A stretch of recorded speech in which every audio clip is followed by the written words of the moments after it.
आदरणीय हम सबके आदर्श पूर्व मंत्री श्रीमान हेमाराम जी चौधरी साहब, जैसलमेर के पूर्व विधायक रूपाराम जी धंधे साहब, पसपदरा के पूर्व विधायक मदन जी प्रजापत, चौटन के पूर्व विधायक पद्माराम जी और आज ही नवनियुक्त बाड़मेर कार्यकारी जिला अध्यक्ष गफूर खान जी, मालोत्रा के नवनियुक्त कार्यकारी जिला अध्यक्ष गोपाराम जी,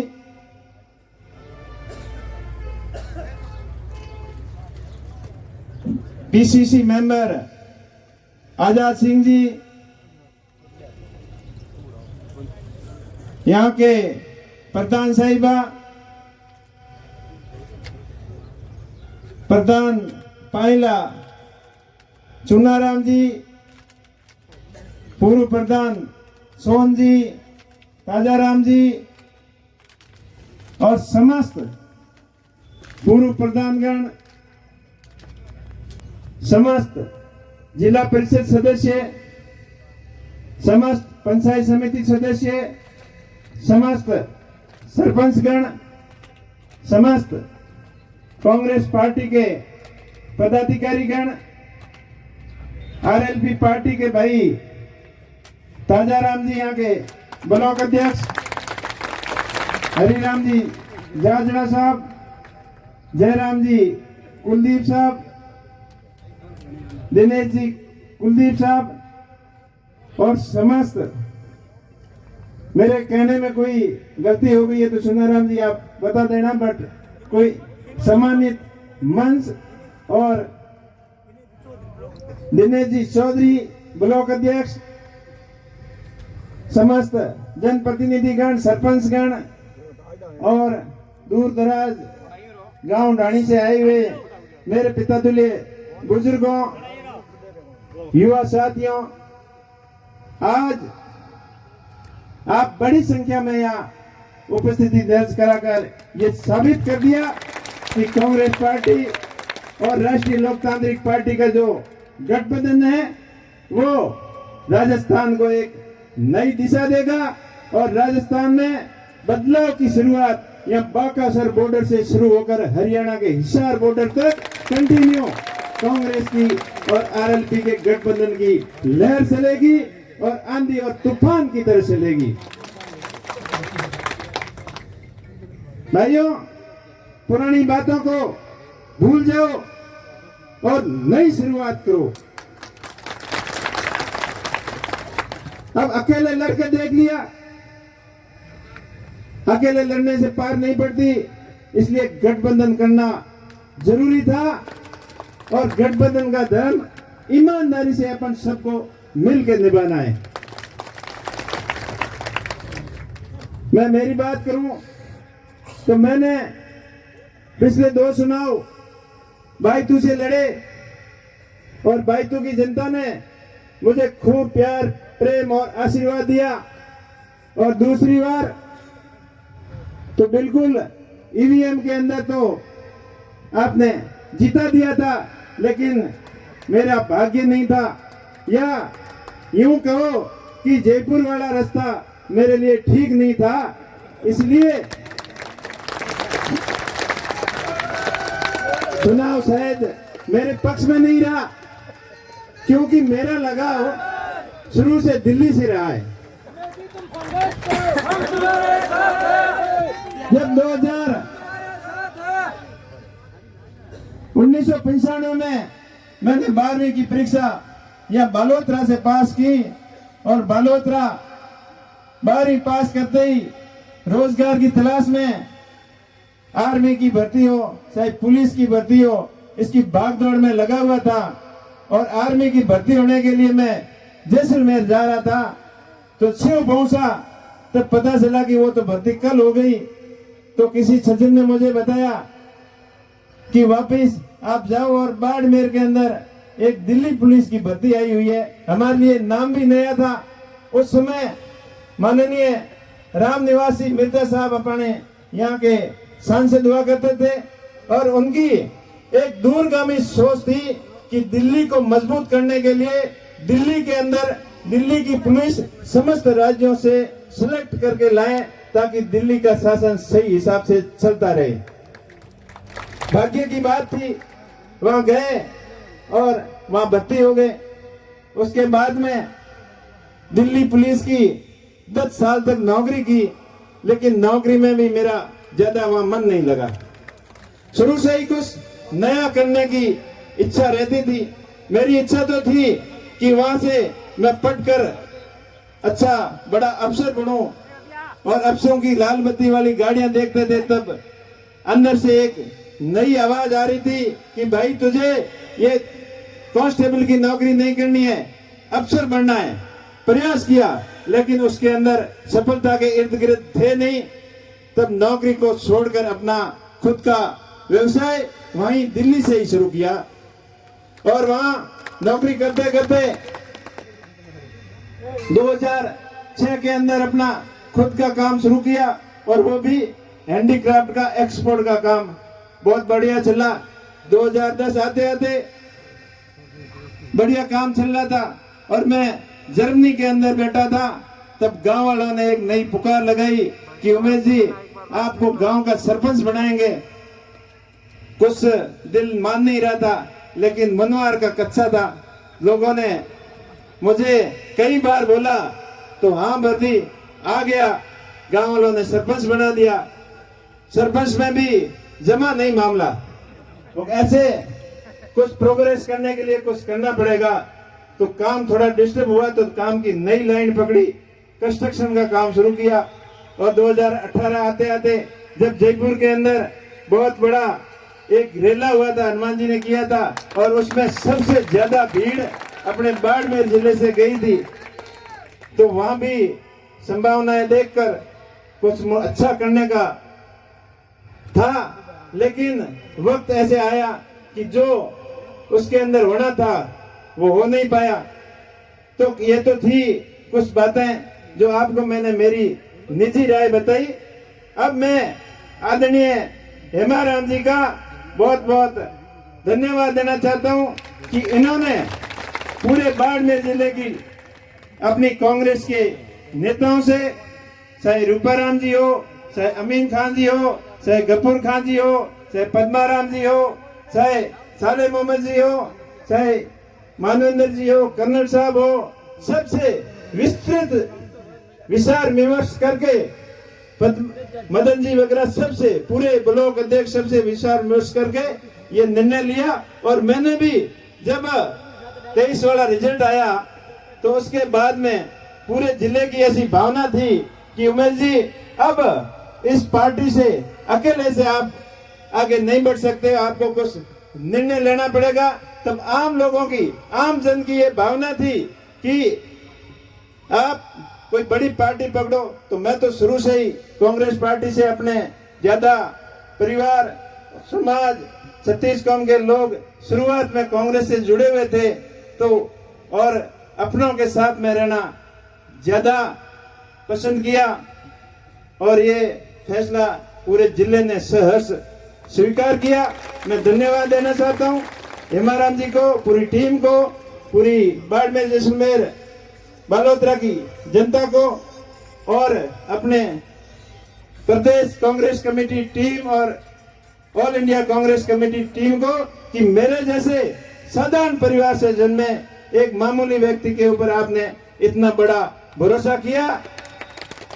इसके लिए आप सभी का बहुत बहुत आभार। मैं आपसे ये वादा करता हूं कि मैं आपके भरोसे आपकी उम्मीद के ऊपर पूरा खरा उतरने का प्रयास करूंगा। हेमाराम जी हम सबके आदर्श हैं, सबको साथ लेके चलते हैं और मैं आप सभी के सामने वादा करता हूं कि मेरे अंदर तनिक भर की भी इंसानियत है तो हेमाराम जी के आखिर को कभी लांग के आगे नहीं जाऊंगा। हमेशा इनके मार्गदर्शन में इनके बेटा बनकर काम करूंगा और आप सबका भाई और बेटा बनकर आपकी सेवा में कोई कमी नहीं छोड़ूंगा। संपूर्ण पार्टी परिवार, संपूर्ण आरएलपी के कार्यकर्ता हो चाहे कांग्रेस के कार्यकर्ता हो, सबको साथ में लेके चलूंगा। कोई भी किसी प्रकार का वाद विवाद और भेदभाव नहीं करते हुए सबको साथ लेकर चलेंगे और पार्टी को मजबूत बनाएंगे। पिछले 10 साल से कांग्रेस बाड़मेर, जैसलमेर, बालोतरा से नहीं जीत पाई। इसके पीछे कई कारण थे। अपने को बड़े बड़े सपने दिखाए, चाहे काला धन का हो, चाहे पूरे देश को हरा भरा और खुशहाल बनाने का हो, चाहे रोजगार का हो, सारे बातें हवा हवाई रह गए। जब 2014 में मोदी जी यहाँ अपने बालोतरा में आए थे, बहुत बड़े बड़े भाषण दिए थे। आप सब में से सबको याद होंगे, नर्मदा गांधी, इंदिरा गांधी नहर और नर्मदा नहर को आपस में जोड़कर बाड़मेर के बॉर्डरी इलाके को मजबूत और हरा भरा करने का अपने को सपना दिखाया था। लेकिन आज देख लो क्या दुर्दशा है इस इलाके की। ये रूपाराम जी बैठे नहरी इंदिरा गांधी नहरी क्षेत्र के अंदर किसानों की बहुत हालत खराब है। उनको 8-10 बारी पानी की मिलनी चाहिए, उसकी जगह 4-5 मिलती है, वो भी आधी अधूरी और टाइम पे नहीं मिलने की वजह से किसान बहुत परेशान है। नहरी क्षेत्र के अंदर न कोई स्थायी सुविधा है, ना कोई पीने के पानी की सुविधा है, ना ही अपने मुर्गों के ऊपर लाइट की सुविधा है। तो इन सभी सुविधाओं को दरकिनार किया और इधर आपके नहर का भी यही हालत है। हेमाराम जी के इनके प्रयास से, कांग्रेस पार्टी के प्रयास से, इंदिरा गांधी के सपने से ये नहरें तो जरूर बनी, लेकिन अब इनकी जो बनी है उनकी भी व्यवस्था बराबर नहीं है। किसानों को कई बार पानी के लिए धरने के ऊपर बैठना पड़ता है और संघर्ष करके अपना हक लेना पड़ता है, और वो भी कभी कभार तो मिल जाता है और कभी कभार नहीं भी मिलता है। लेकिन इन परिस्थितियों के पीछे जिम्मेदार कौन? वो 2 करोड़ रोजगार कहां गया? और किसानों की बात कर रहे थे 2023 तक किसानों की आय दुगनी करेंगे, लेकिन 2023 आके चला भी गया और वो उस मुद्दे को भटकाने के लिए नए नए जुमले लाने की कोशिश कर रहे हैं। आज किसान परेशान है। एमएसपी का मामला हो चाहे आय दुगनी का मामला हो, मेरे को तो ऐसा लग रहा है कि आय दुगनी का तो पता नहीं, लेकिन किसानों का खर्चा जरूर दुगना हो गया। टाइम से बिजली नहीं आती, बिजली के वोल्टेज पूरे नहीं आते और हर तरीके से किसान परेशान है। और दूसरा जो सबसे बड़ा माही बांध का जो मामला था, अभी ताजाराम जी बता रहे थे, ये बात मोदी जी ने भी वहां बताई थी कि आपकी लूणी नदी को नदियों से नदियों जोड़ने की स्कीम का जो सपना अटल बिहारी जी ने दिखाया था, लेकिन इन्होंने उसके ऊपर काम नहीं किया, खाली बातें की। और केंद्रीय जल संसाधन मंत्री अपने जोधपुर के ही होते हुए अपने पश्चिमी राजस्थान के लिए कोई भी एक बड़ा प्रोजेक्ट नहीं ले पाए।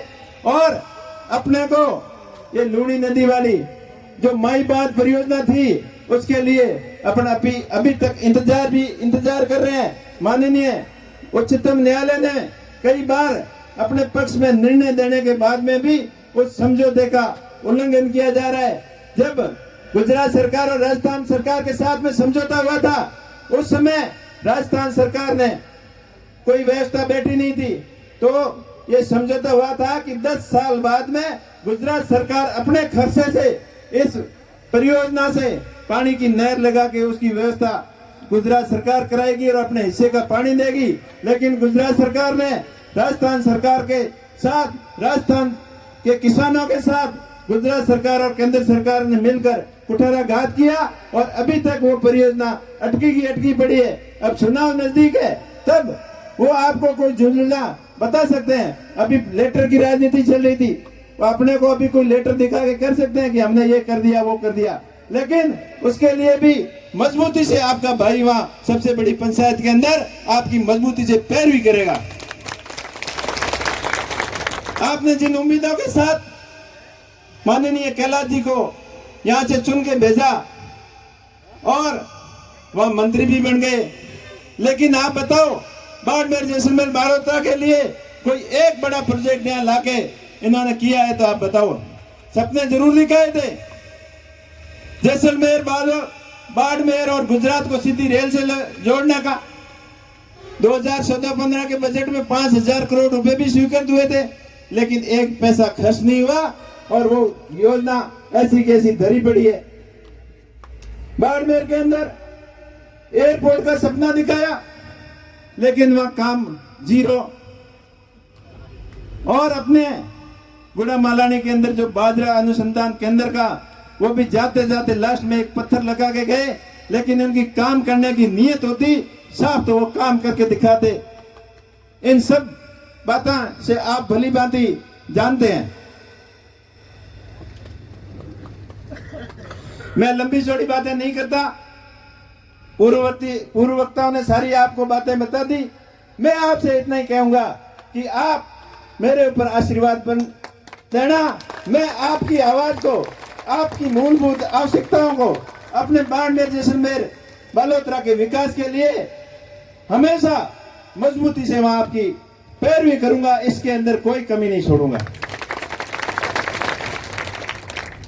अपने एरिया सीमावर्ती क्षेत्र है, हमेशा अभावों से गुजरा है, अकालों की मार झेलनी पड़ी, आंधी धूप और कड़ाके की ठंड का सामना सदियों से करता आया है। लेकिन अब धीरे धीरे कहते हैं नहीं, कुदरत हमेशा एक जैसी नहीं रहती, समय और परिस्थितियां बदलती रहती है। तो अब कुदरत की भी मेहरबानी बाड़मेर, जैसलमेर के मरुस्थलीय इलाके के ऊपर होनी शुरू हो गई। यहाँ काला सोना के रूप में क्रूड और गैस, कोयला, इनके साथ साथ और भी कई बेशकीमती खनिजों के अपार भंडार हैं और उनका शुरुआत हो चुकी है। रिफाइनरी जो पिछली कांग्रेस सरकार ने 2013-14 के अंदर या उद्घाटन किया था, उसका काम धीमा तो जरूर हुआ, लेकिन प्रेशर से शुरू हुआ। तो इसके बायो प्रोडक्ट हो, सोलर एंड विंड के प्रोजेक्ट हो, इसके संबंधित रिफाइनरी के बायो प्रोडक्ट, बाड़मेर, बालोतरा का कपड़ा उद्योग, सारे इन मामलों को लेकर मजबूती से पैरवी करेंगे और बाड़मेर, बालोतरा के कपड़ा उद्योग को नई ऊंचाइयों तक पहुंचाने का पूरा प्रयत्न करेंगे। क्योंकि कपड़ा व्यापारी आज बालोतरा में सबसे ज्यादा परेशान है, उनके ऊपर पॉल्यूशन का डंडा हमेशा चलता रहता है। लेकिन केंद्र की सरकार उसने पॉल्यूशन के ऊपर कोई विशेष बजट देकर इस कपड़ा उद्योग को जीवित करने के बजाय हमेशा डंडे की मार से उसको दबाने का प्रयास किया। कपड़ा बनता है महाराष्ट्र में प्रोसेसिंग के लिए, यहाँ आता है।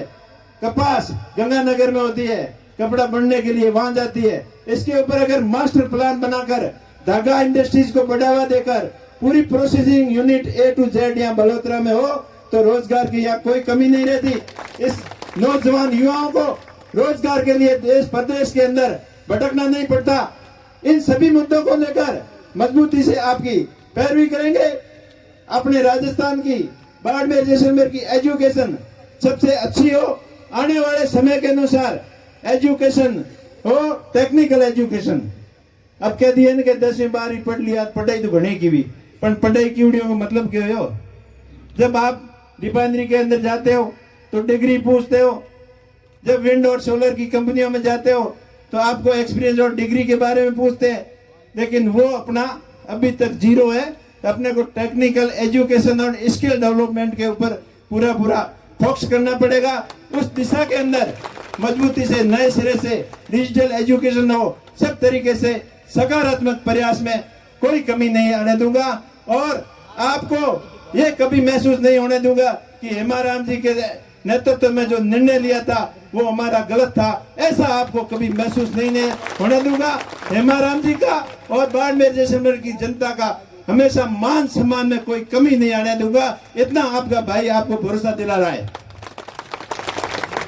एक बार पुनः आपसे अपील कि अभी आने वाली 3 तारीख को नामांकन सभा का प्रोग्राम बाड़मेर मुख्यालय पर रखा गया है। तो आप सभी से हाथ जोड़कर अपील करता हूं कि आप ज्यादा से संख्या में वहां पधार कर एक ऐतिहासिक नामांकन सभा को सफल बनाएं।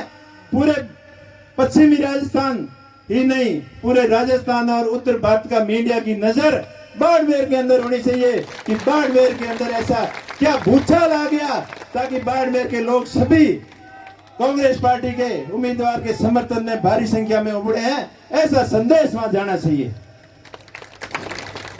दूसरी बात पूर्व वक्ता ने बताई बूथ मैनेजमेंट की, तो नामांकन के बाद में अपना काम रहता है 36 कौम के सभी भाइयों को साथ में लेकर बूथ मैनेजमेंट अपना अच्छी तरीके से करें ताकि मेरा बूथ सबसे मजबूत, ये सब कार्यकर्ता अपने मन के अंदर धारण कर लेंगे तो अपना जिस प्रयास कर रहे हैं उसमें 100% अपन सफल होंगे, अपने को कोई रोक नहीं पाएगा।